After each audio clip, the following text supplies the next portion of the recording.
Vous voyez ce char, il s'appelle le T80BV. Ce T80BV est un char avec des qualités hors normes.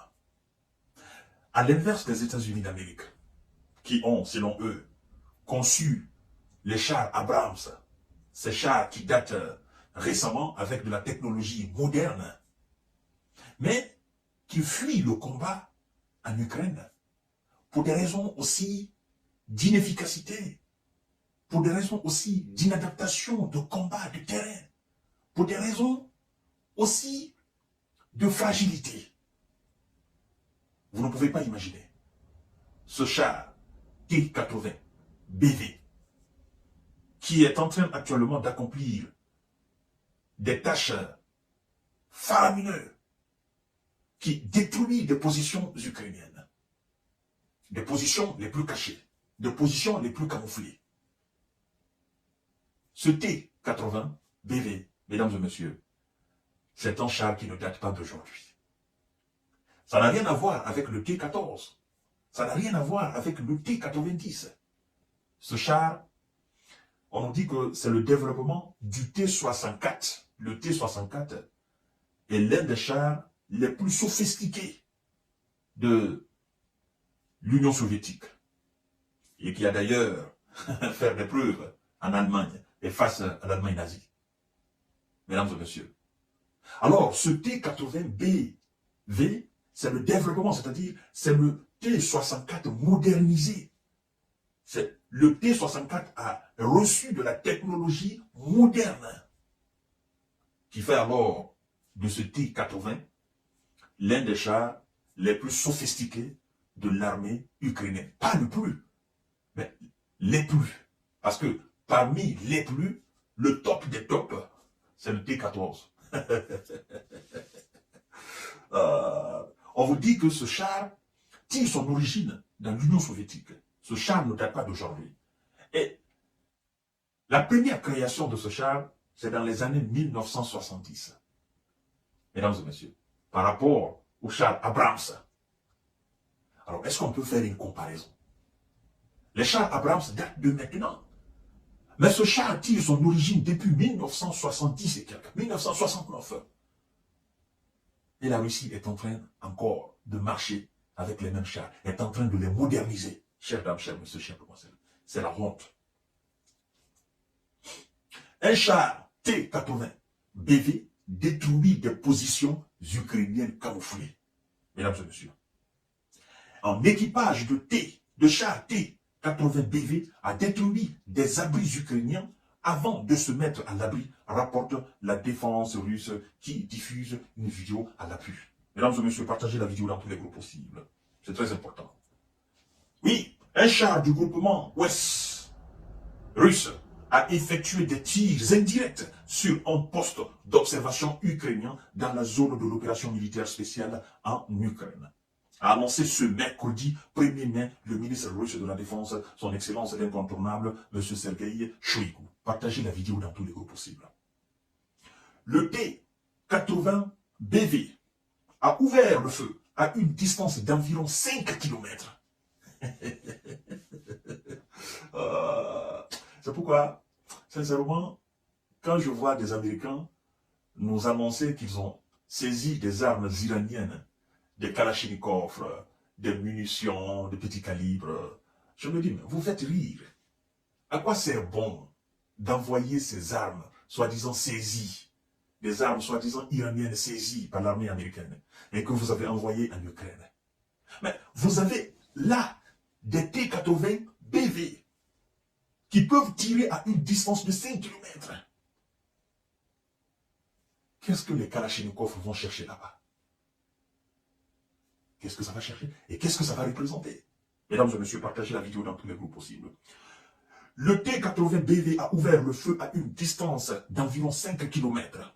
Après un coup de visée, les deuxième et troisième tirs ont touché la cible. Sa mission accomplie, le char a rapidement quitté sa position avant de se mettre hors de portée de l'ennemi. La mission accomplie. Le char s'est rapidement retiré au calamar. Et est allé se repositionner. Pendant que les Américains, eux, ordonnent à ce qu'on retire les Abrams. La Russie envoie ces machines de guerre, les chars, pour dire, allez-y encore étudier la conception des chars. Allez-y. Allez-y apprendre. Oh non, la Russie envoie des drones qui coûtent 200 $. On ne va pas risquer les chars de 10 millions, n'est-ce pas? C'est quand même ridicule. Pourquoi vous n'avez pas pensé au blindage de ce que vous appelez 10 millions de $? Pourquoi vous n'avez pas pensé à son blindage là-haut, la tour, là où les gens entrent là? Pourquoi vous n'avez pas pensé au blindage de là-bas? Mesdames et messieurs, partagez la vidéo dans tous les groupes possibles. S'il vous plaît, partagez la vidéo dans tous les groupes possibles. Ils n'ont pas encore compris. Alors, chers dames, chers messieurs, chers demoiselles, le T-80BV, écoutez bien, est un char de combat soviétique, puis russe, résultat d'un développement de T-64, considéré comme le char le plus sophistiqué de l'arsenal soviétique. Il s'agit du premier char de combat à adopter une motorisation exclusivement assurée par un turbomoteur. Ah, écoutez bien, ce n'est pas un petit char. On vous parle du développement de la production. Oui, le T-80 a été souvent confondu avec le T-72. Pourtant, ça n'a rien à voir du fait de leur ressemblance externe, à tel point que les Occidentaux se demandaient pourquoi les Soviétiques avaient attribué deux désignations au même char. Cependant, les deux chars sont mécaniquement très différents et sont issus de deux bureaux d'études différents.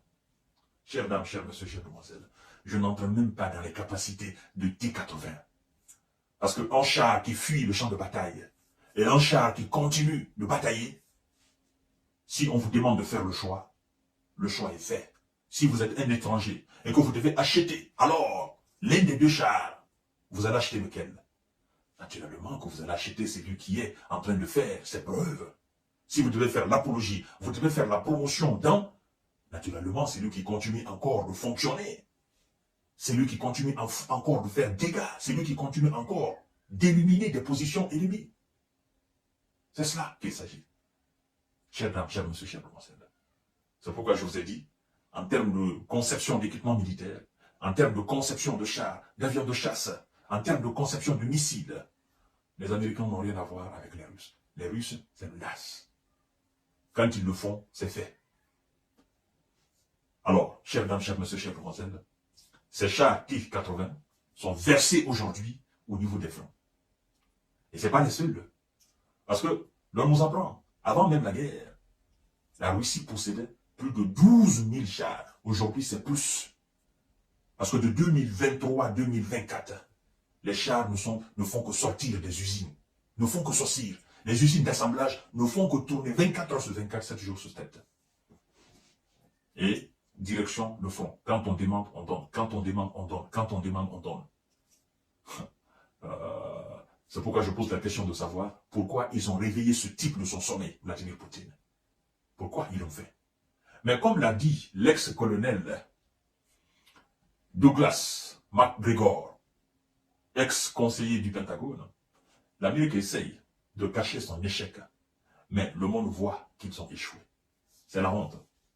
Oui. Parce que les Ukrainiens espéraient travailler avec les chars Léopard et les chars Abrams. Mais malheureusement, ils sont aujourd'hui contraints de les retirer des lignes de front. Et ils sont exposés aux tirs des chars russes. Que faut-il faire? Que faut-il faire, mesdames et messieurs? Je vous souhaite une excellente nuit. Partagez la vidéo dans tous les groupes possibles. Abonnez-vous sur mes différents